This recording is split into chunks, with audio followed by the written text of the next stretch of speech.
How you doing, everybody? Christopher Ian Bennett here with the Vancouver Film School Storyteller Studio podcast. Our guest today, this is someone that you've probably seen in a whole bunch of interesting places, whether it was Better Call Saul, maybe you saw him on The Walking Dead, maybe it was Westworld, maybe it goes way, way back and it was an animated piece, OKKO. Wow. Law and Order. Look at you pulling out. Law and Order. We were just talking about Dick And, Wolf the other day. Go on. But I would be lying to you if I said that my 11-year-old son wasn't off camera right now, just waiting for this moment, as I was. Any video game fan worth their salt knows Mr. Stephen Ogg as the one and only Trevor Phillips from Grand Theft Auto 5. Stephen, what's going on? Thank you for coming on today. Thank you for having me. Grand Theft Auto 5, it still amazes me that I often repeat ad nauseum that people still give a shit. And I'm curious if when 6 comes out, assuming there is a 6. There will be, yeah. I never played, I never followed along. If 5 becomes irrelevant, like is 4 irrelevant?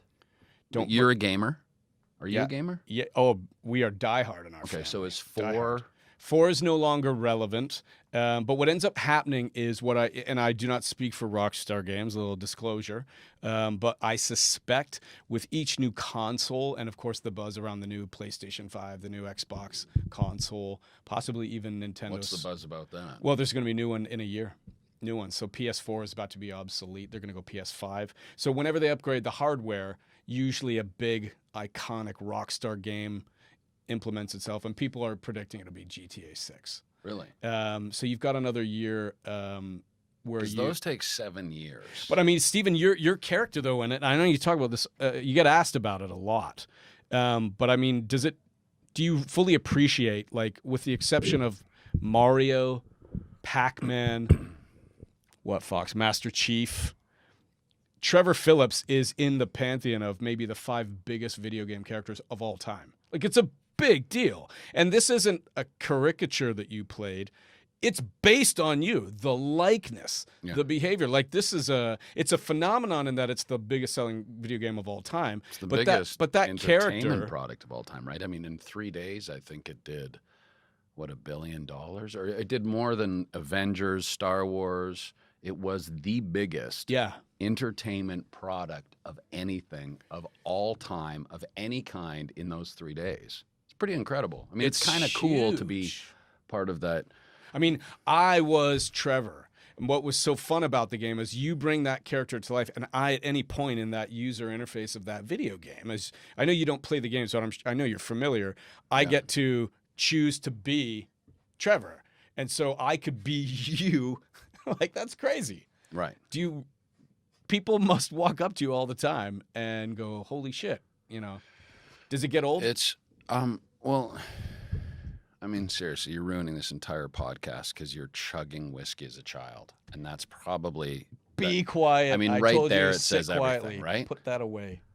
We're filming. I'm just kidding. This is what happens. I'm kidding, right? Okay. You bring your diehard superfan 11-year-old son to meet Stephen Ogg. Just so all of a sudden, 10 years from now, you're not in therapy going, yeah, I really shut down after my dad interviewed him and he kind of made fun of me.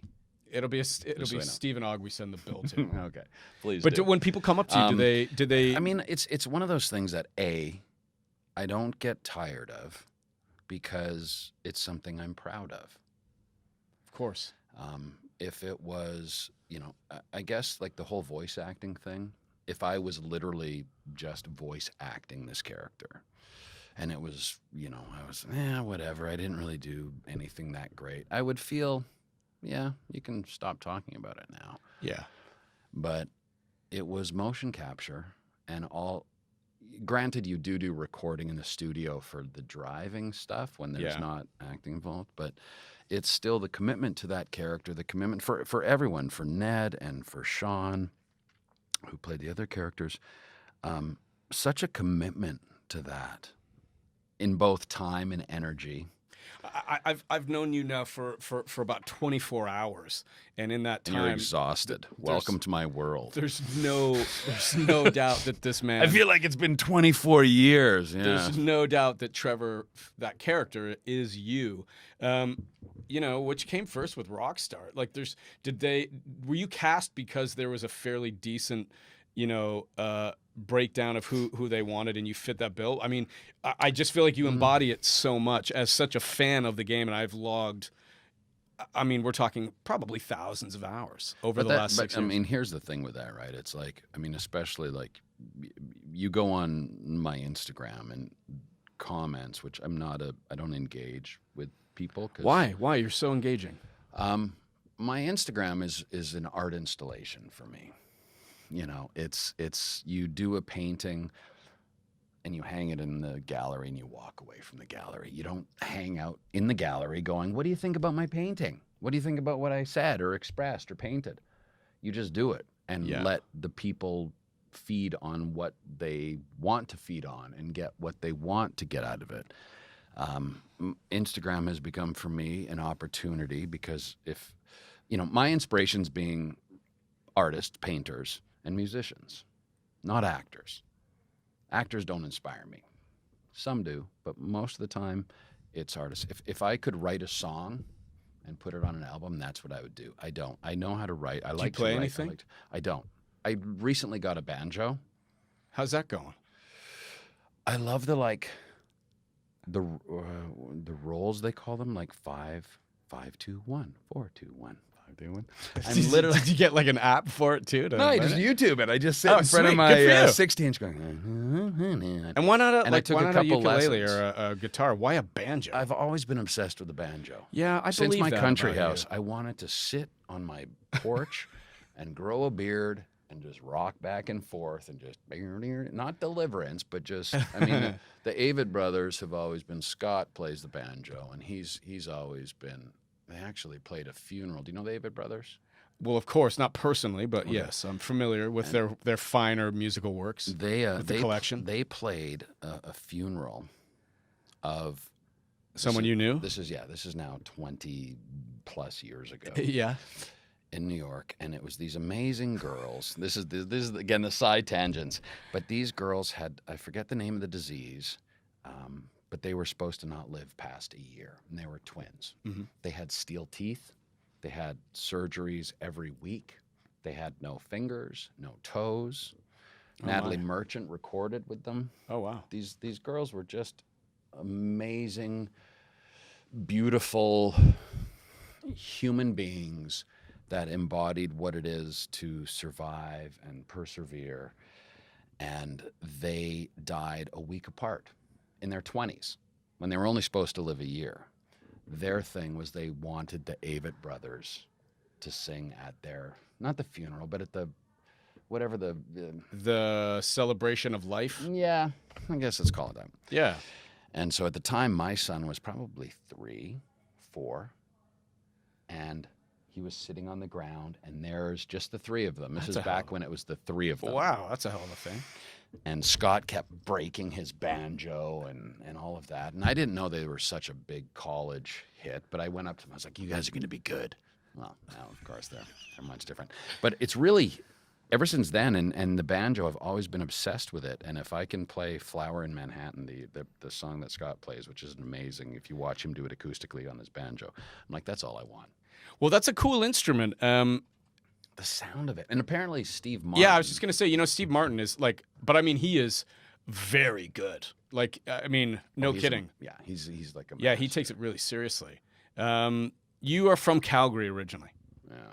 Yeah. You went to University of Calgary. You played volleyball. 1 year.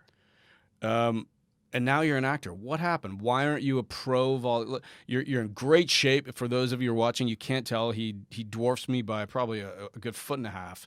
You look like you were built for sports. You're looking after yourself. Why volleyball? Would the volleyball playing guy have been surprised where you are today, Stephen? Well, I was a runt. I think it was TSN when I played one match that TSN televised, and they were questioning the coach's decision to have me play because I was 6'3". That's cool. I'm just a tiny little runt. Of course.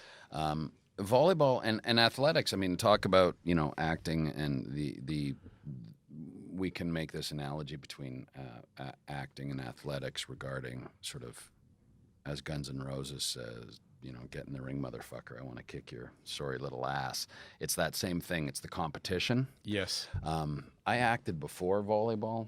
I did theater growing up in Calgary. I did, and I have no idea why, in elementary school, Eugene Cost, Eugenecoste spells Eugene Cost. Eugene Cost. Such a ridiculous theme song for a school. Proud of all the people that are in it. You're a little shy when you begin it.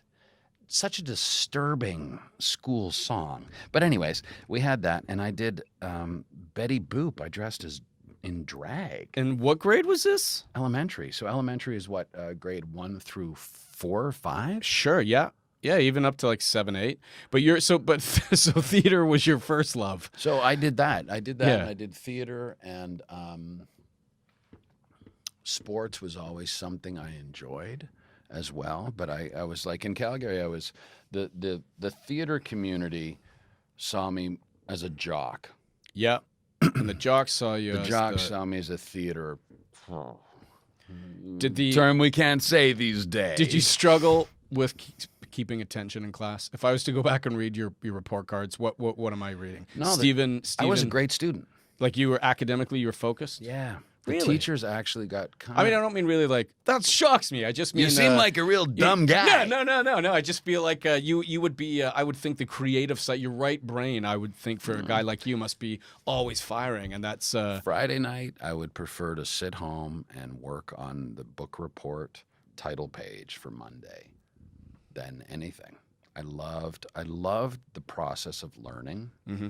I love education. I don't necessarily agree with the institution and the way things are being taught and what's being cut out. Arts, I mean, New York City, I mean, arts is cut out, and physical education is cut out, all these really important things. But I loved the idea of learning, and I loved that. I've always loved that.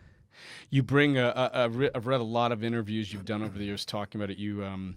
You know, I think for people who know you from one genre, and they know you from the acting world or the video game world, I feel that there's this guy probably in the middle that people don't necessarily realize is extremely thoughtful. I saw this interview you did about 6 years ago with John Gameshi on Q. That's going back, and like first of all, it's never popular, but I'm going to come out and say too, I like you as a big fan. I thought he was a great host. I mean, I think he is a great host. One of the best. Yeah, man. I have modeled the work I do. I have modeled for years after him. I mean, he put the work in. It was a really great interview you did with John. I think it was just before shit hit the fan. Yeah. And that was for me, like. I know you're a super fan of the show.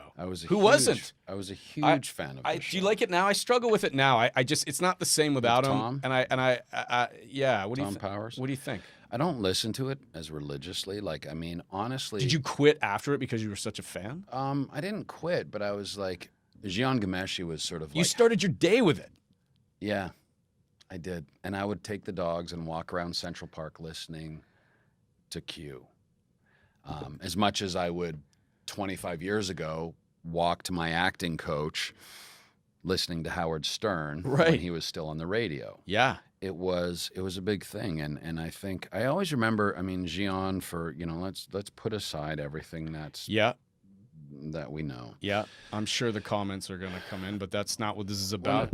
It's just talk about, I mean, being good at your job. Yeah. And honestly, he was fucking great at his job. And it was, you could break it down to this one moment I remember, in particular, talking to an author. And she was asking, I forget again the name and everything like that, but he asked a question, and there was this pause, and then she said, "Oh, you read the book?" Yeah. And he was kind of like, Yeah, it's kind of my job. Like, that's... You strike me as someone who is you're prepared. I mean, you've got beer in hand. You're ready for, I think. I've read some shitty interviews. Your beer in hand. Where people have come and fucking lush and have asked you. I thought John's question about the torture stuff and the motion capture. I must have busted out laughing because your response was so great. Like it was my job. I wasn't thinking through the existential social ramifications of playing this motion capture video game character in a game called Grand Theft Auto, no less. Which I didn't even know. Yeah, like I didn't know anything about Grand Theft Auto, and I didn't know anything about all that stuff. When you get all the stuff, I mean, from Westworld to Better Call Saul, which critically acclaimed, Walking Dead, one of the biggest shows ever on TV ever, huge character. A lot of people. Do you get the same stuff over and over? Like, is this part of what's the part of the acting you love, and do you enjoy this part of it? You must get sick of it when it's the same thing. I really did not want to have you on today and give you the same interview you've always had to do. No, I think I mean I love the craft of acting. Yeah, do you? As much as I love still education. Yeah, it's the same thing, but the institution is the same as the business of acting. Does that make sense? I love I love to do, but I don't like necessarily or I don't understand the business aspect of it, and I don't enjoy it. I love to do. I'm happy when I'm working. When you're not working, and every actor has those periods. They may be few and far between at different parts, but one of the things that I'm always fascinated by when I'm around actors is trying to figure out, what do you do in that downtime? Do you stress over it? Most of the actors I talk to, and some of them are just dynamite, and they still are worried that they'll never get another call. Do you fixate on that? Tell me about the lows, not necessarily the highs. How do you manage that as an actor? The lows I tend to live a little too frequently. That's not unusual. I don't work a lot. Like, people think I'm really busy and I have all these things, but even with Snowpiercer, the show I'm doing here, which is a reboot. I mean, it's based on the graphic novel. Yeah. And the movie was based on the graphic novel. Yeah. And so it's the same story. Yeah, but it's a TV series. It's a TV series. Yeah. Version. What a cool story it is, too. It's an incredible story. And But take me to the lows. You live them, and you don't work as much as people think. How do you get through that? What do you tell yourself? How do you erase that when it's time to get down to work? What's your trick? Well, when I get down to work, it's great. I mean, I always say, when I recently did something on the show and people were very complimentary, and sunshine up the ass always feels good. Yeah, of course. And it was someone who was a fan of the video game, and he's like, I've seen that and I've seen your work, but to see you on set, how you prepare to get to a place that then I can watch you act, he says it's been incredible. I think that particular day I cried. Big surprise. I'm a big crier. Nice. I think I cried and I hugged him and I said, "Oh, bless you, man." I mean, that's just a beautiful thing to say. But it's all about, with any of this. So how do you go through the lows for the work? Here's the analogy to try to bring it around to, like, athletics. It's all in your preparation. Yeah. Okay? So it's all in, if you know you're doing something on Wednesday, your big game, your big fight, your big scene, whatever the fuck it is, it's all about that preparation for that day. So if you're in a low, as I tend to be, when you have something to focus on, it's wonderful because you have something to focus on. So you're always like, okay, what do I have to do? At 5 p.m. I'll have a 6.5 IPA. At 6:30 p.m. I'll have dinner, and by 8 o'clock I'll be in bed, and I'll get up and do some yoga in the morning, and I'll go to a spin class, and you kind of prepare. You keep busy. Yeah, you keep busy, and it's tough when you don't. Like, I sort of, with so much time on my hands, it gets to be very difficult for me personally. I try to milk the teat out of life. Do you watch yourself? Will you go back and look at the work and critique it? I don't care, honestly. I mean, I don't watch TV and movies. Why? That's crazy. You're in so much of it. I know. Well, I try. Like, I try to. Yeah. It was funny. I was in LA doing this project that Dave Navarro is part of, from Jane's Addiction, and he's been a huge, like, musicians. I mean, Dallas Green, City and Color, when he performed last year, and we were hanging out backstage. Oh, like, man, you and I are gonna get along great. I'm a music guy too. Yeah, I'm a music freak, and I was literally holding Dallas, and just eyes filled with tears for, like, what he has contributed to my life is incredible. His lyrics, his music, his inspiration. And Navarro, same thing. Going back to Jane's Addiction. Yeah. Nothing shocking. Again, you put that album on now and it's just as good and new and fresh as anything out there. Point being, hanging out with him, and he was saying he was asking me about, did I see some show? And I was like, I don't really watch that shit. I don't watch You stuff. strike me as just as stuff happens, you kind of let it happen. You're wherever the day takes you. Well, my inspiration is music and art. So, Yeah. and for him, he doesn't listen to music as much as one would assume a musician would. Just as what you were saying, an actor you would assume would watch everything. I used to watch, like, back in the DVD days. Yeah. You know what a DVD is, kid? You ever heard of a DVD? Yes, I did. All right, son. I used to watch in the morning a film, like a Criterion Collection. Yeah. And then in the evening, I'd watch the director's cut. Oh, yeah? Obsessed. Watched everything. But nowadays, I just don't get that much. Do you have the appetite to direct ever? I mean, you strike me as also somebody who probably... do you take direction well? What's it like directing you? If I was to talk to any of your directors, and you've worked with some great ones, what would they say about you? Yeah, I mean, there's a huge difference with directors. And if a director says, when a director says, I'm game, I'm like, because that's a challenge for me.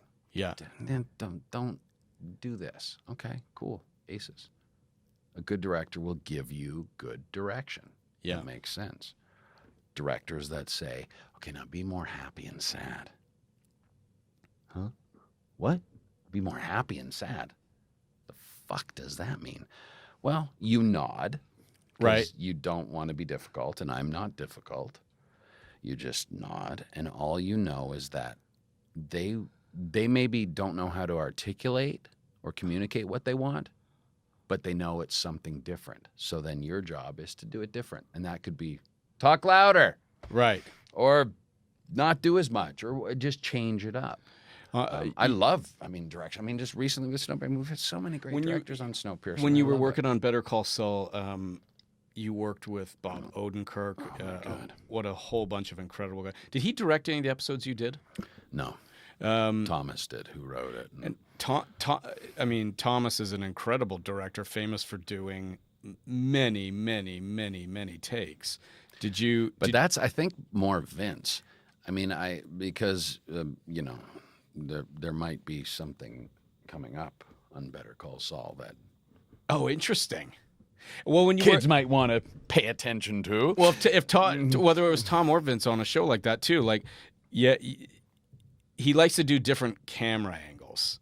Do you find that's a director's trick, or is that a cinematographer's trick? Like, how did you like, when I say a lot of takes, I've read that he could go like 20, 30, 40 takes. Is that true? Yes. That's a lot of takes for one scene. How do you also, I mean, so I think the whole idea with that is Vince Gilligan said he never wants to cut to the same angle or shot. So that's stylistically the show. And when you watch the show, you do see it is fucking unique. And that's because of well said. I agree. You're that. right. You're so right. I think that's Vince Gilligan sort of saying this is what we're going to do. And I don't know if that's a director's trick, but I think there's only so many actors who, I mean, come on, after a long day on a shoot and you're at take 20 of 48. Oh, I love that. You like it? Fuck yeah. So you really Talking about this the other day at the Vancouver Film School. Like, anytime you have an opportunity, you get off on that. Eh? That pumps you up for sure. Because anytime you have a chance to repeat, it's not repetition through boredom. It's a new opportunity every fucking time to communicate, to tell someone, and to listen. Like, every time I'm going to change you, and it should be different.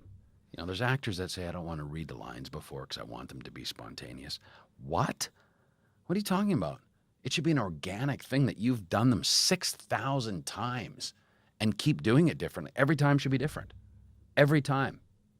I mean, that's my thing. I'm excited by that. I love that. Vince Gilligan, from Better Call Saul, but Snowpiercer. You watched the Oscars last weekend?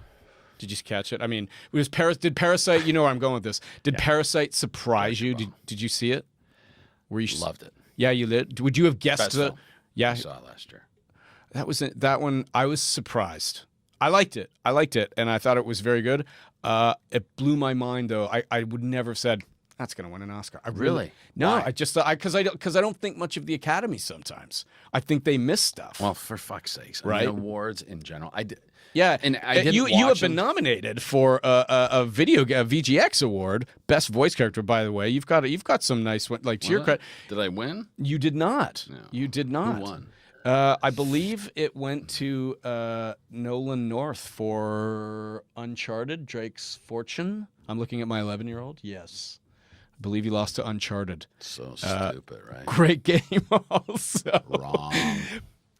But, I mean, what do you think of the awards? Like, the you don't care about that stuff. You don't strike me as someone who cares. But if you get nominated tomorrow, are you going to be excited? Are you going to want to win it? It's so subjective. How do you go into a museum and say that's better than that? Yeah. How do you listen to music and go that song's better than that? It's so subjective. It's so silly. But that's show business. That's the business aspect of it. You know, I mean, who's stuff right now? Like, who's an actor who you go, holy shit, their stuff is like, makes me feel like I'm 2 feet tall. Who do you like right now? That's the tough one. Who would you love to work with? I mean, and I've said this so much, and I think it's become my stock answer, which I don't know if I believe anymore. It's just because it's the simple go-to for me. Is Peter Mullen has always been the person, and he did Westworld, and he worked with Jimmy Simpson, but I wasn't in that sort of stuff. And he was actually, I don't know if I could say that. So I won't say it. Well, you could say it and we could take it out after, but I'd rather you say it. Peter Mullen was also in a project that I am involved with. Leave it at that. Cool. That he was in the running, when I heard his name was in the running, I was like, yay! Because I mean, that's good stuff coming out of him, man. He's so amazing. And Peter Mullen, I always say, and that's, again, just because I don't watch a lot of stuff,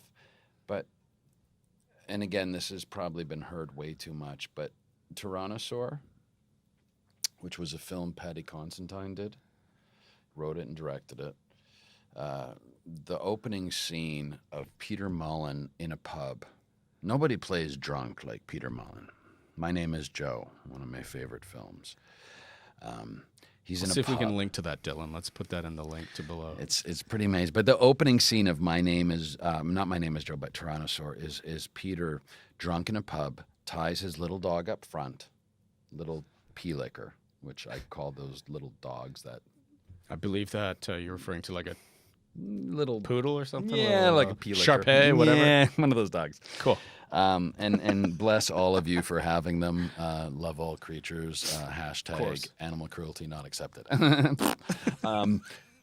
So, anyways, the thing's tied up outside. He's drinking and just getting smashed. This is the opening shot. Yeah. He then walks out. The dog. I haven't seen it. Now I want to see it. He kicks the dog.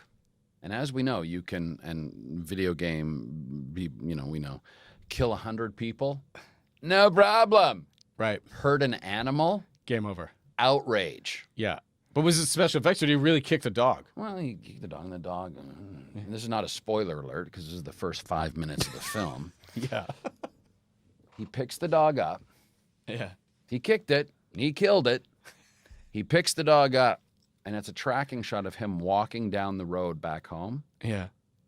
And you feel sorry for him. That, ladies and gentlemen, is acting. That is acting. I read that you did not know when you did Westworld. I read that you didn't know you were even a robot. No. At the Vancouver Film School, when I talked to them the other day, I said, my best advice was breathe. Which I think when I gave that advice, like someone asked, like, it's not bad advice. What's your best advice? I was just like, breathe. Did you mean that in a like metaphorical yoga sense? in everything sense. Yes. That's going to make you survive. And probably coming from having just had a panic attack myself and probably been full of anxiety and depression. Sure. That was my own mantra that I was just like, Again, never bad advice. Never bad advice. and I think she was sort of like, that's it? I was like, yeah.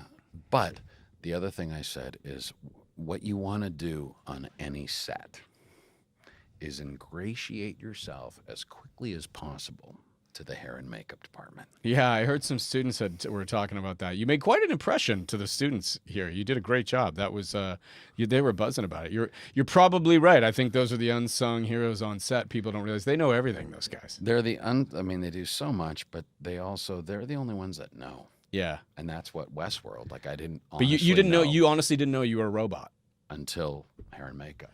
So what's interesting to me then is it's crazy. You know, like God forbid if actors know what the fuck is going on. But what a mind, you know. We're treated like kids. I just think did that change your method or your approach to the character when all of a sudden, or is the whole idea, no, I mean, you're not, I mean, neither in reality nor in Westworld did you know you were a robot. Doesn't matter. Yeah, I guess it doesn't, right? So maybe I just sort of answered my own question. Yeah, it truly doesn't matter. There we go. I think with...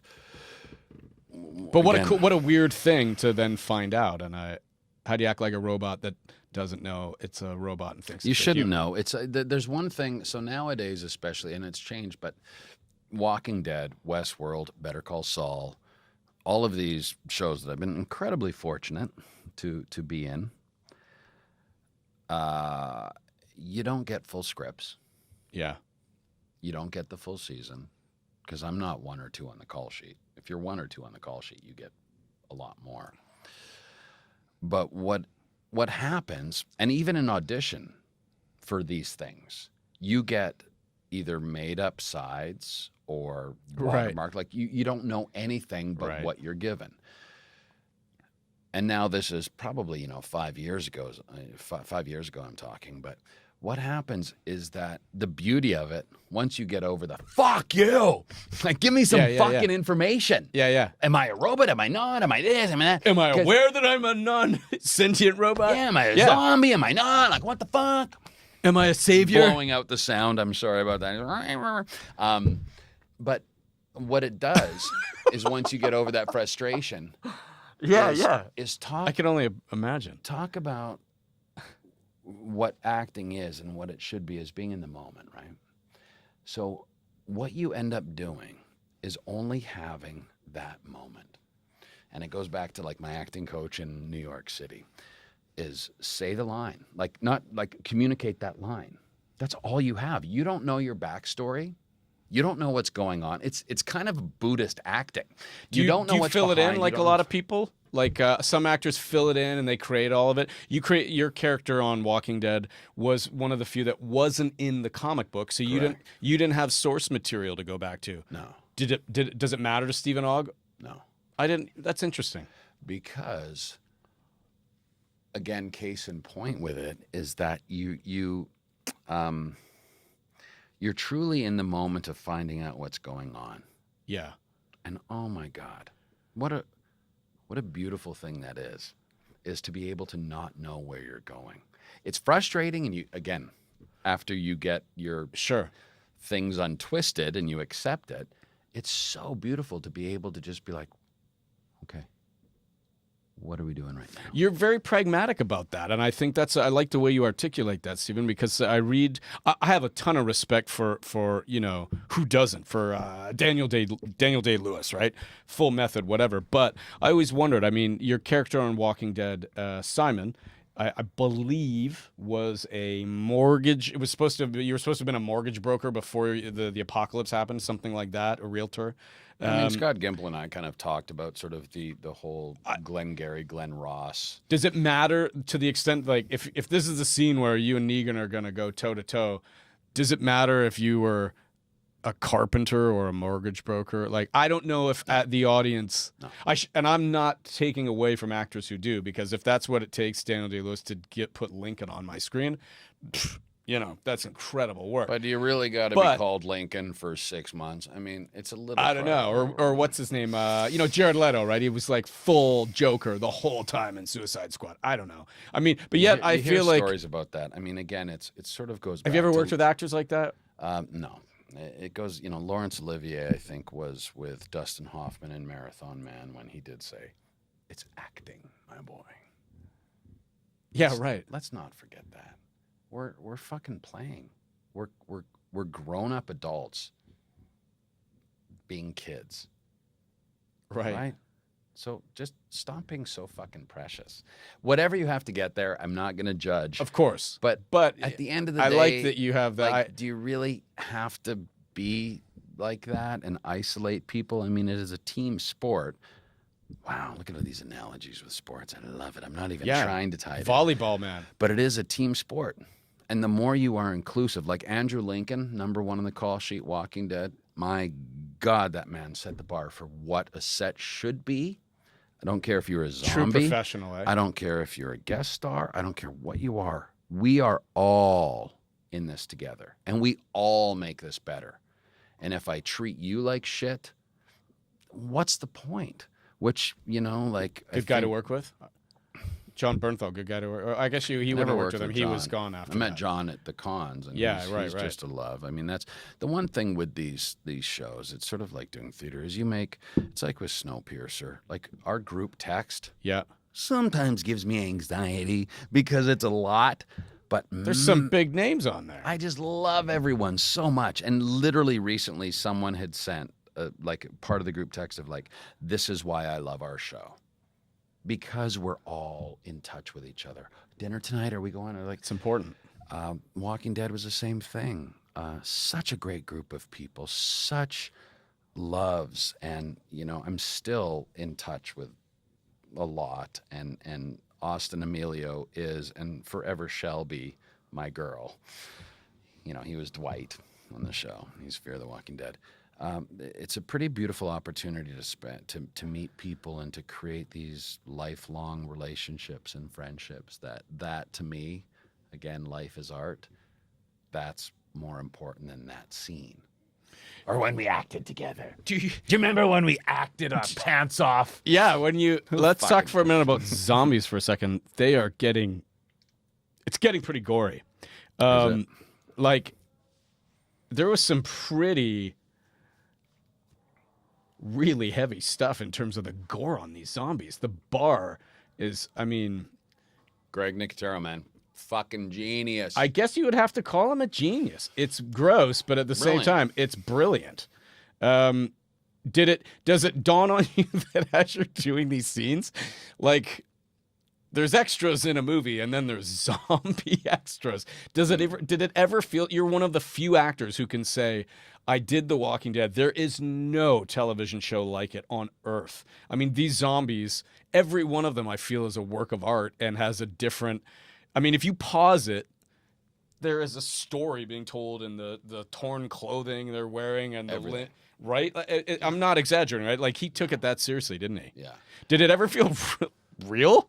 Well, I mean, you know, being on that show for what, 2.5, 3 years, I never saw zombies, right? I never got to kill a zombie. Wait a minute. The entire time you're correct. Okay, yeah. I was in the sanctuary. I was doing my thing. I never saw zombies. They were never like outside. Well, yeah, I guess you cut to that shot. They do that. End, yeah, you're never. When I became. Oh, dude, there were a lot of zombies. But until then, I hadn't seen them. The only time I saw one was at lunch for the first time.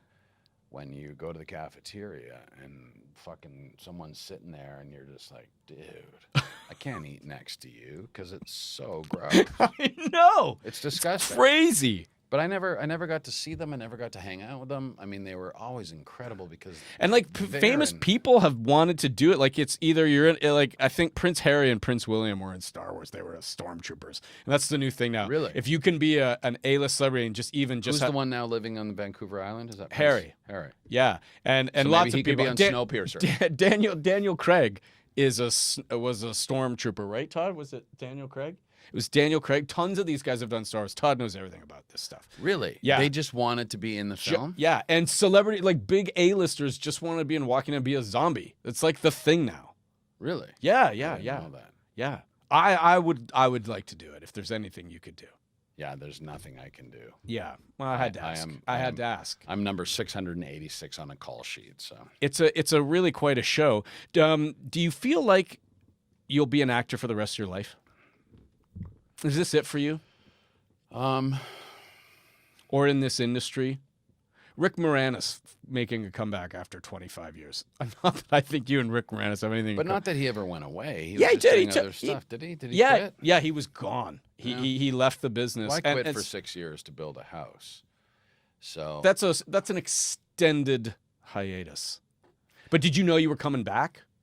I will say this, and this is possibly once you send me the edit, I'll be like, yeah, let's not fucking put that in. No problem. But I did have lady friend. Don't look at my 11-year-old. I'm trying to say, He doesn't like, know. It was a friend that was a girl. Yeah, yeah. And it doesn't always have to be a girlfriend. It could just be a friend that's a girl. Okay. Thank you. I had a friend that's a girl.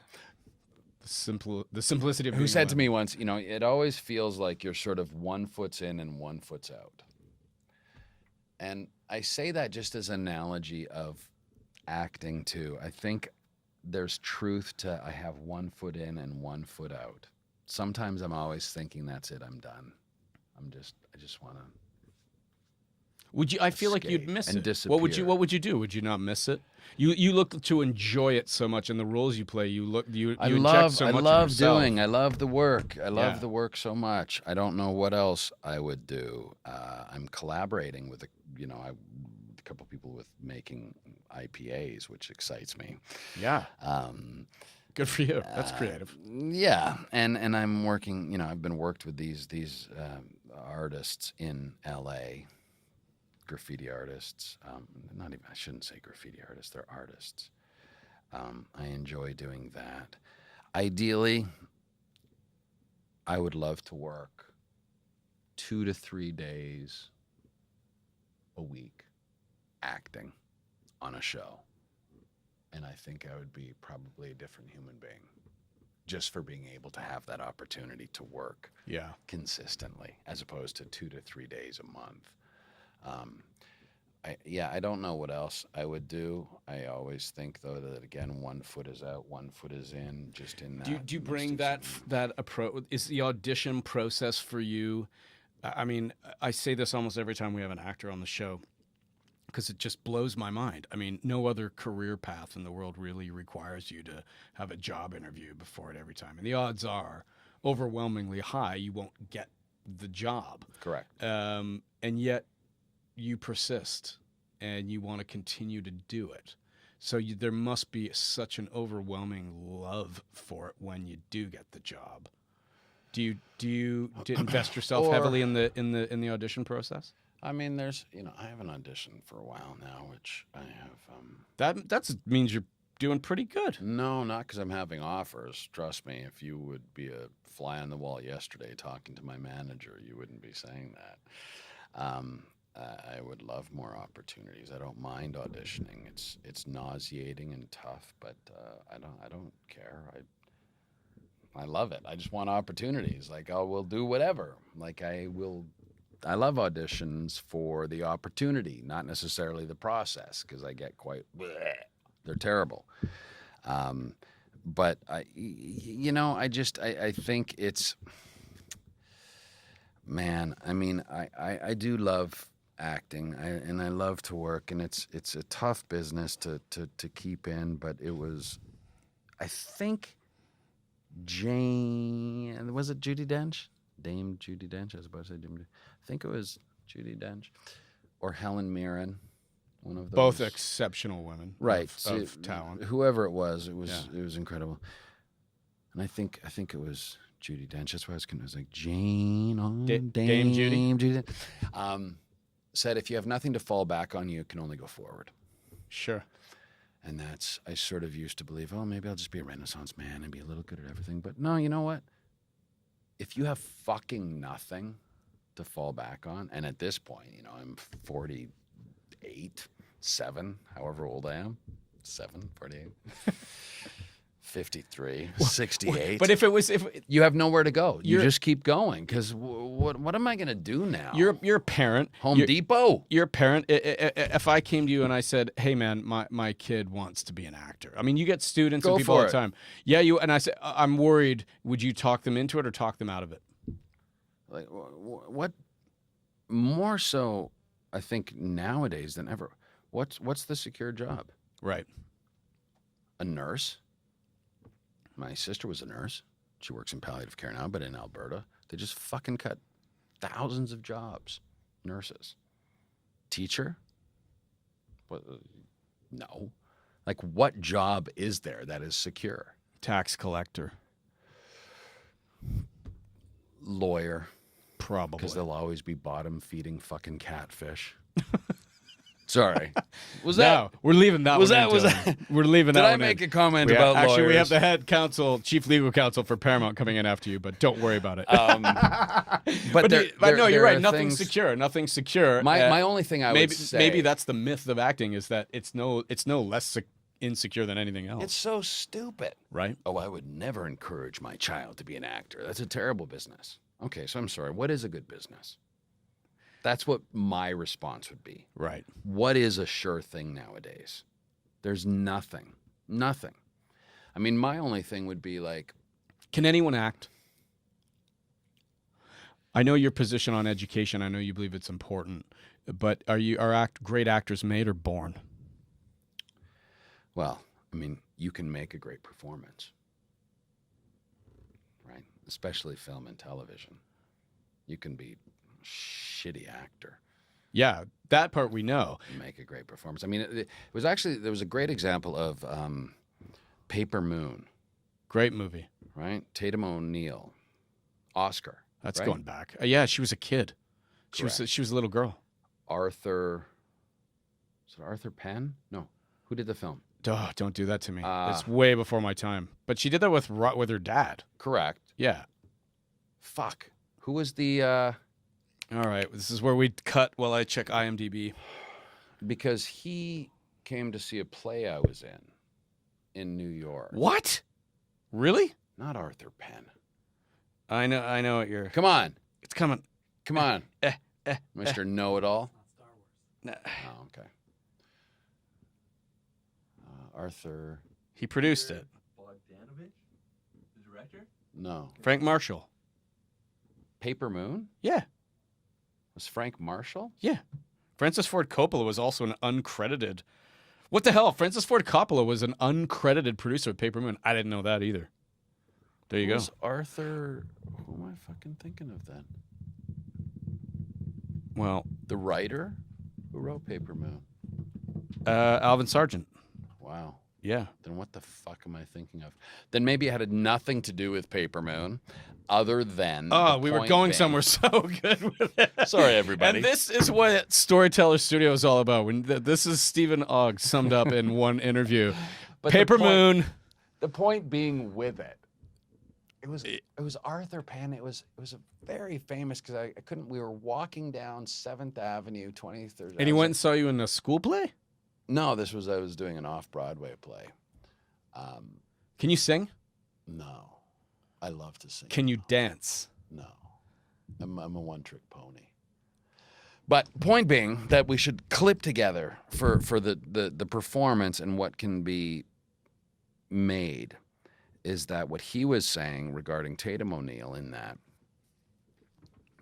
is that she would have 47 or 48 takes. Yeah. Ryan O'Neal, 1 or 2 takes. Really? Because they didn't have you can't keep going all day. Point being, you can create a performance with someone. You can make them good. Guess, and she won an Oscar. Yeah, I just think, though, that there are some people that when I talk to really great instructors and teachers of the craft, and I am not an actor, so this is not a world that I understand to that extent.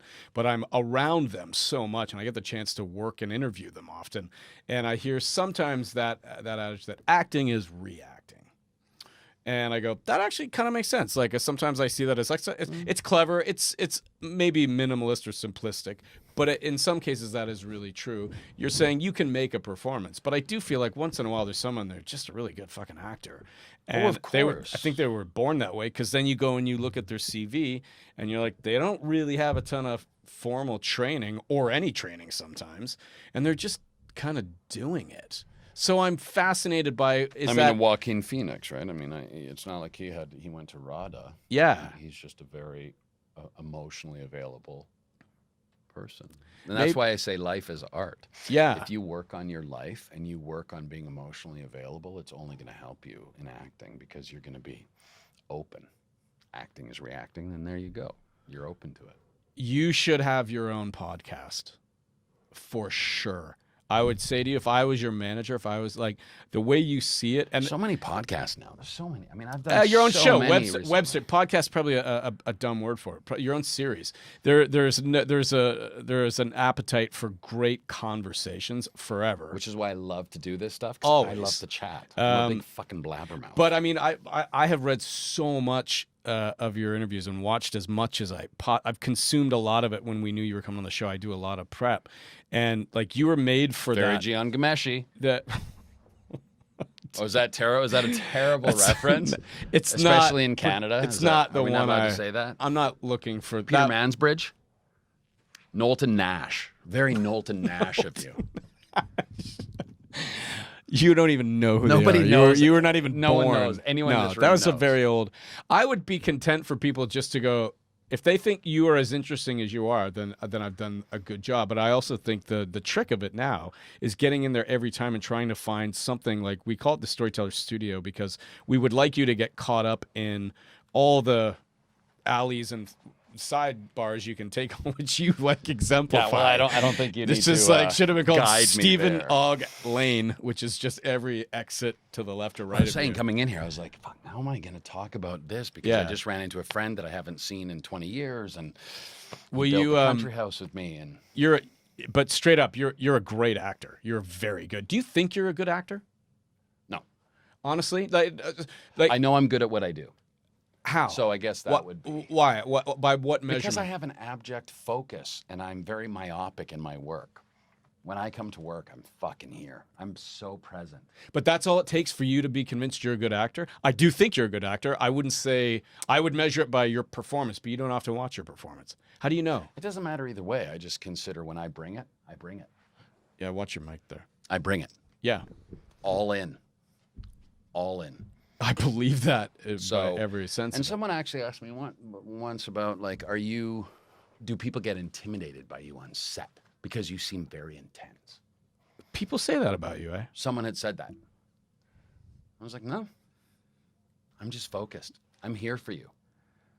Like, that's my thing. I'm open. I'm here to just be with you. And it's a very myopic. Have you ever left a part or a role and you have been unhappy with where you left it? Do you leave it all on the field, as they say, or are there times where the director can go, that's a cut and we're wrapped, and you're still like, shit, I didn't nail it? Do you obsess over that? No, not my job. Good for you. Like, film and television is not an actor's medium. You're there for so many other people. Right. Just, you do the best you can. And then you have no control over what they use and what they don't. You're a good actor. You're very, very good. Thank you have defined, you have crossed over and made video games performance at a time when they're being looked at for all the wrong reasons, and now they're being taken very seriously. They're you know all those things. But Trevor Phillips is up there with one of the all-time great characters. I appreciate that. You did a hell of a job, and then for you to then have the success you're seeing on film and TV. When is Snowpiercer coming out? May 31st. May 31st. Will you come back and do the show another time, Trevor? Fuck yes. Trevor. Steven. I just called you Trevor. My God, this is how many hours of GTA I played. You want to piss me off, call me Trevor. Forgive me, Steven. It's a cartoon. I can't even be a cartoon. When people call me Trevor on the street, I'm like, the how quotable Stephen Ogg. I can't even be a cartoon. I can't. You're a human cartoon. Yeah, but I can't be a you- cartoon, you so def- there's no way I could be Trevor. You are animated, my friend.